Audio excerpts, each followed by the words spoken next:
Hello, voici un dernier exemple dans le chapitre 2, mais cette fois-ci dans la section 6, la chute libre, c'est-à-dire qu'on fait un mouvement rectiligne uniformément accéléré, mais selon Y.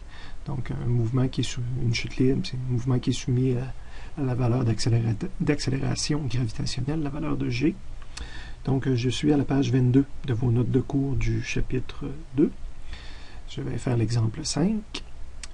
Une bille est lancée vers le haut avec une vitesse de 28 mètres par seconde. Déterminez A, sa vitesse à 23, 40 et 45 mètres du sol, ainsi que B, le moment où sa vitesse vaut 15 mètres par seconde.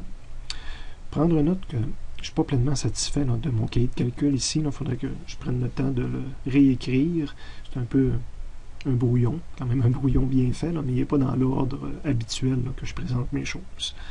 Donc, je relis mon problème. Une bille est lancée vers le haut avec une vitesse de 28 mètres par seconde. Donc, c'est sa vitesse initiale de 28 mètres par seconde. Okay. Déterminer A, sa vitesse à 23, 40 et 46. Donc, je vais chercher sa vitesse finale. Donc, à quelque part, je vais mettre écrit que je cherche la vitesse finale. Mais je ne l'écris pas 3 fois, là, mais je vais avoir 3 fois ce calcul-là à faire, là, compte tenu de ce qui m'est demandé. Ainsi que B, le moment où sa vitesse vaut 15 mètres par seconde. Fait que ça, c'est un autre problème que je vais faire dans une deuxième partie. Pour l'instant, c'est ce que j'ai. Je vais souvent me faire un dessin, cette fois-ci avec un axe selon Y pointant vers le haut. Parfois, je vais même représenter ça, là, comme vous allez le voir dans une seconde.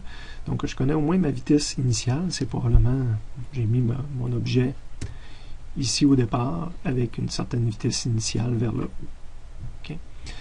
Je peux bien décacher ça immédiatement, même si ce n'est pas mentionné dans le problème. Je sais que c'est un problème de chute libre.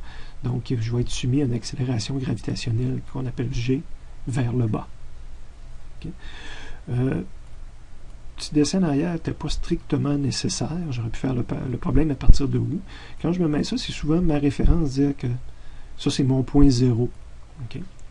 Donc, mon Y initial, ici, même si ce n'est pas mentionné dans le problème, moi, j'ai décidé de le faire, là, que mon Y initial était à 0 mètre. Donc, mon Y initial est ici.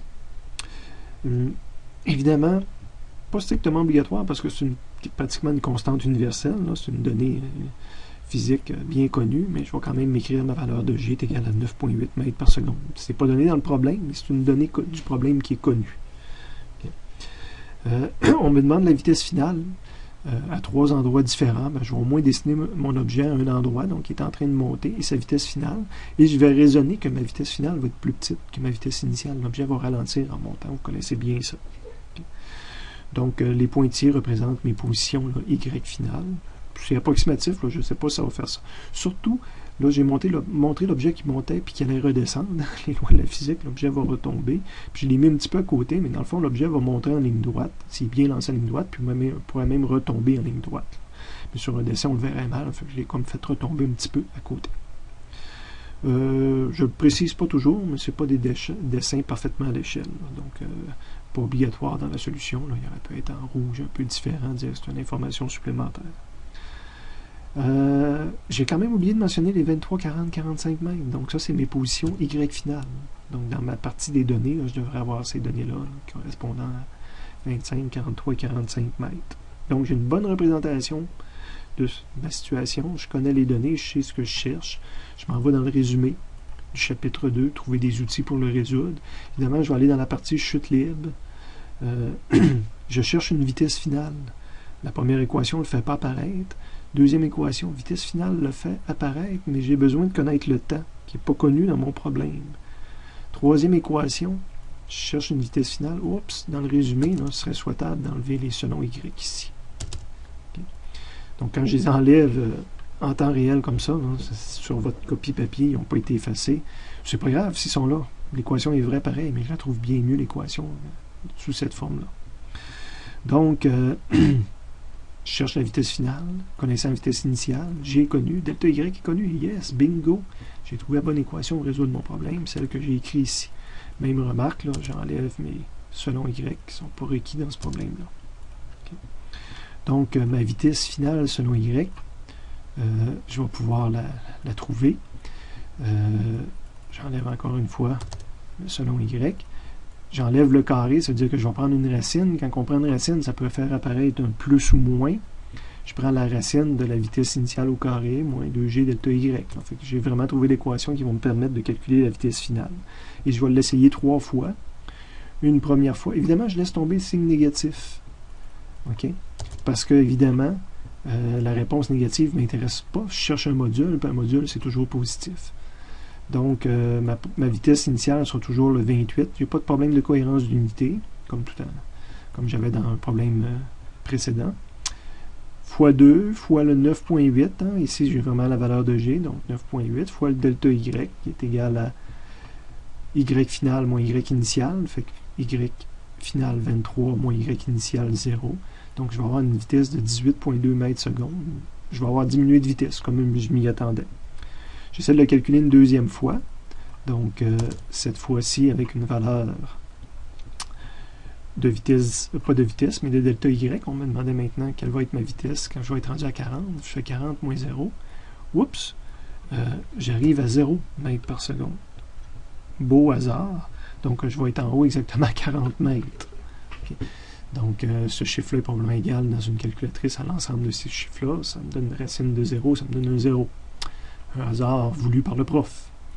Vitesse finale, selon Y, mais pour ma troisième hauteur qui est de 45 mètres, donc 28 fois 2, 9.8, 45 moins 0. Problème. Puis tenez ça d'une calculatrice. La calculatrice va vous écrire une folie. Vous probablement écrire impossible ou quelque chose d'équivalent à ça. 28 au carré est plus petit que quand je fais la multiplication 2 fois 9.8 fois 45. Fait que un nombre moins un nombre plus grand donne un négatif, racine de négatif, impossible. Qu'est-ce que ça veut dire physiquement? Là? Je fais un calcul avec une loi physique, puis ça n'arrive pas. Wow, l'objet ne monte pas à 45 mètres. Déjà, si à 40 mètres, je suis rendu à vitesse, ça veut dire qu'à 40 mètres, il était rendu en haut, puis il se met en descente, il ne se rendra jamais à 45 mètres. Donc, c'est impossible d'obtenir une vitesse finale pour cette hauteur-là. Okay? Donc, ça complète la première partie de mon problème. Deuxième partie, on me demande le moment où sa vitesse vaut 15 mètres par seconde. Donc, problème légèrement différent. En termes de données, j'ai à peu près les mêmes données qu'en haut, sauf que maintenant, je cherche un delta t. Donc, mon inconnu, c'est le delta t. Connaissant ma vitesse finale. Okay? Je veux une vitesse finale de 15 mètres secondes. Donc, mon dessin est pratiquement pareil. Donc, vitesse initiale, l'objet monte, il va avoir une certaine vitesse, qui est justement le 15 qui est là. Ce qui est de plus sur le dessin, c'est mon delta t qui est illustré. Encore une fois, je précise ce qui est non à l'échelle, mais ce n'était pas strictement obligatoire dans le problème. Donc, je cherche un delta t que je n'avais pas dans l'équation d'en haut, donc ça va me prendre un nouvel outil.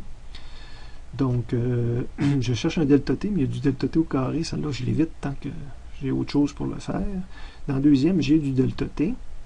Je connais la vitesse finale, je connais la vitesse initiale. Hein? Tout est connu là-dedans. Bon outil pour résoudre le problème. Donc, je le transcris ici. Là, il y a du selon Y. C'est pas comme en haut. Je n'ai pas de raison de les effacer pour l'instant. Okay? Sauf que sur une deuxième ligne, là, je peux m'amuser à les effacer en analysant mon dessin. Donc, ma vitesse finale est dans le même sens. Yes, sir. Je peux enlever selon Y. Ma vitesse initiale selon Y était dans le bon sens par rapport à l'axe des Y. Je peux enlever le selon Y. J'ai fait disparaître. Et maintenant, je peux isoler ce que je cherche, le delta t. En mathématiques, ça veut dire que je prendrais ces deux termes-là et je les enverrais de ce côté-là du égal. Ils deviendraient plus. Donc, j'ai delta t. Puis, mon vitesse finale s'en viendrait de ce côté-ci. Donc, ça va faire moins. Donc, j'ai vitesse initiale. On oublie les selon Y là, que j'ai effacé à l'étape précédente. Donc, j'ai vitesse initiale moins vitesse finale, puis divisé par le G. Le moins est disparu, là, parce que quand j'ai envoyé ça de l'autre côté ici, c'était devenu positif. Donc, il me reste juste à faire le calcul avec les valeurs. Delta t, ma vitesse initiale est de 28. Ma vitesse finale, où ce que je cherche mon delta t est 15, divisé par G, 9.8. 1.33 secondes là, de montée, je vais être rendu à telle vitesse. Donc, ça complète cet exemple-là.